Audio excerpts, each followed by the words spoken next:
സ്വാന്തനം 2ൻ്റെ latest promo റിവ്യൂയിലേക്ക് എല്ലാവർക്കും സ്വാഗതം. ആര്യനും മിത്രയും കൂടി കത്തിക്ക് വേണ്ടിയിട്ട് റൂമിൽ അങ്ങോട്ടും ഇങ്ങോട്ടും പിടിവലി നടത്തുന്നുണ്ട്.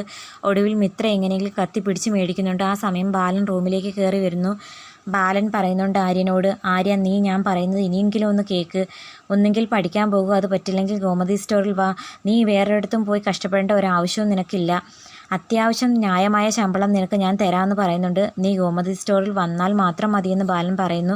ഇത് കേട്ട ആര്യൻ ഒന്നും മിണ്ടാതെ നിൽക്കുന്നുണ്ട്. ഇതേ സമയം അലോക് അച്ചമ്മയുടെ മുറിയിൽ ശബ്ദമുണ്ടാക്കാതെ അകത്തോട്ട് കയറി വരുന്നുണ്ട്. അന്നേരം അച്ചമ്മ പെട്ടെന്ന് ആരാണെന്ന് ചോദിച്ച് ചാടി എണീക്കുന്നു. ഞാൻ തന്നെ, അലോക് തന്നെയാന്ന് പറയുന്നുണ്ട് അലോക്. സത്യം പറ അച്ചമ്മ, ആ പ്രമാണം എവിടെയാണ് വെച്ചേക്കുന്നതെന്ന് ചോദിക്കുന്നുണ്ട് അലോക്. അതെൻ്റെ കയ്യിൽ ഇല്ലയെന്ന് അച്ചമ്മ പറയുന്നുണ്ട്.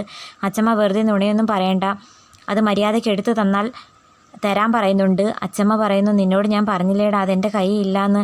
അന്നേരം അലോക് പറയുന്നുണ്ട്, എന്നാൽ പിന്നെ നിങ്ങൾ ജീവിച്ചിരിക്കേണ്ട, നിങ്ങളെ ഞാൻ കൊല്ലാൻ പോകുക. നിങ്ങൾ ചത്തു കഴിഞ്ഞാൽ ആ പ്രമാണം തന്നെ പുറത്തു വരുമെന്ന് പറഞ്ഞ് അലോക് കഴുത്തിന് ഞെക്കി പിടിക്കുന്നുണ്ട്. അതോടെ അച്ചമ്മ ശ്വാസം കിട്ടാതെ പിടയുന്നതും കാണിച്ചുകൊണ്ടാണ് ഇന്നത്തെ പ്രൊമോ അവസാനിക്കുന്നത്. അപ്പം വീഡിയോ ഇഷ്ടപ്പെടുവാണെങ്കിൽ തീർച്ചയായിട്ടും ചാനലൊന്ന് സബ്സ്ക്രൈബ് ചെയ്ത് സപ്പോർട്ട് ചെയ്യണേ.